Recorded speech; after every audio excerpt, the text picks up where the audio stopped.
Hello everyone, কেমন আছো তোমরা সবাই? আশা করি সবাই ভালো আছো।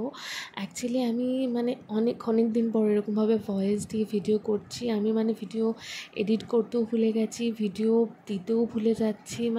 এত প্রেশার চলছে, অফিস বাড়ি, তার মধ্যে এত ভিডিও জমে আছে বিয়ের, আমি কিচ্ছু এডিট করে দিতে পারছি না।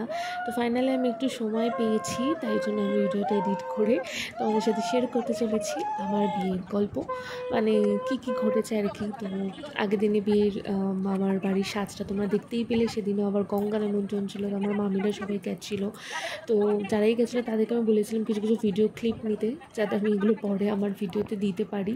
আর তারপরে হচ্ছে প্রচণ্ড ব্যস্ততা। হ্যাঁ, এই কটা দিন তো প্রচণ্ড ব্যস্ততা থাকতে পারে, ব্যস্ততাগুলো ভালোও লাগে। তো আইবুড়ো ভাতে মা আশীর্বাদ করছিল, সবাই আশীর্বাদ করছিল আমাকে। আর আইবুড়ো ভাতের দিনও আমি আইবুড়ো ভাতের দিনও বেরিয়েছিলাম কিছু কাজের জন্য। তো যাই হোক, সেদিন পুরো কী বলবো, এতটাই ব্যস্ততা সেদিন। হ্যালো এভরিওয়ান, তো বিবাহ অভিযানে এটা হচ্ছে চতুর্থ পর্ব, বিয়ের দিন সকালে আমাদের বাড়ির নিয়ম অনুযায়ী গাছকৌটো নিতে হয়, সেটা নিয়ে নিয়েছিলাম। আর সকালবেলা আমি 8 পরো করে শাড়ি পরতে জানতাম না, কিন্তু লিটারেলি আমি ইউটিউব খুলে শর্টস দেখে আমি 8 পরো করে শাড়ি পরে নিয়েছিলাম, কারণ দিদি তখন ঘুমোচ্ছিল, ওই জন্য দিদি পরাতে পারেনি। আর সকালবেলা হচ্ছে আমাদের শাখা পলা পড়া সকালবেলা, তো সেইগুলি বড় মামি রিচুয়ালসগুলো করছিল। সকালবেলা উঠেছি প্রায় কটা 4:30 5টার মধ্যে আমি উঠে পড়েছিলাম, বিকজ অবভিয়াসলি বিয়ের আগের দিন সারা রাত আমার ঘুমই হয়নি। একটুখানি ঘুমিয়েছিলাম, তারপরে উঠেও পড়েছিলাম। তারপরে তাড়াতাড়ি ফ্রেশ হয়ে আমি মেকআপ টেকআপ তো কিছুই করিনি। এটা করার পরে তো সবাই জল শুইতে যাবে, সূর্য আলো ওঠার আগে, তাই জন্য তাড়াতাড়ি উঠে আমি মোটামুটি রেডি হয়ে কাজকৌটো নিয়ে তারপরে হচ্ছে শাঁখাপলা পরাচ্ছিল আমাকে আমার বড় মামি। আর শাঁখাপলাগুলো অ্যাকচুয়ালি আমাদের অনেকের আছে নিয়ম, আমি দেখেছি যে গিয়ে পড়তে হয়, কিন্তু আমাদের গিয়ে পড়া না, কিনে আনতে হয়।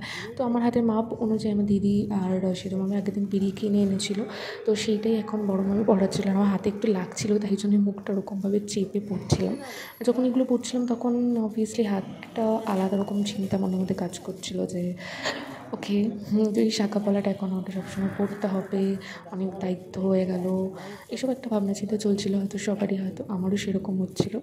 তো এভাবেই পাট করে ভিডিও তোমাদের পায়ে আলতা পড়তেই ভুলে গেছি, তাই সবাই বলছিলো পায়ে আলতা পড়িস নি কেন। তারপরে দিদি ফাইনালি ঘুম থেকে উঠতে, আমি দিদিকে বললাম আমাকে একটু পায়ে আলতাটা পরিয়ে দে। আর এখনকার আলতা আমি জানি না, পরার পরে যদি একবার জল লাগে আলতাটা একদম ধুয়ে যায় একদম পরক্ষণে। শিশুদের কিন্তু ছোটোবেলায় দেখেছি আমার মায়েরা যখন আলতা পরতো বা আশেপাশে যখন যারা কেউ আলতা পরতো অনেকক্ষণ অবধি থাকতো, কিন্তু জানি না। তো যাই হোক, তারপরে তো মোটামুটি আমি একটুখানি বসেছিলাম, কারণ বাদ বাকি সবাই কাজ টাজ করছিলো, তাই আমি বসে বসে আমার একটু হাতটা দেখছিলাম যে কাজকৌটো নিয়ে শাঁখাপলা পরে কেমন লাগে। আর এটা হচ্ছে আমি নিজেই বৃদ্ধির সাজটা সেজেছিলাম, তাই একটু ফোনটা খুলে দেখছিলাম যে কেমন লাগে। তোমাকে কেমন লাগছে কমেন্টে জানিয়ে দিও।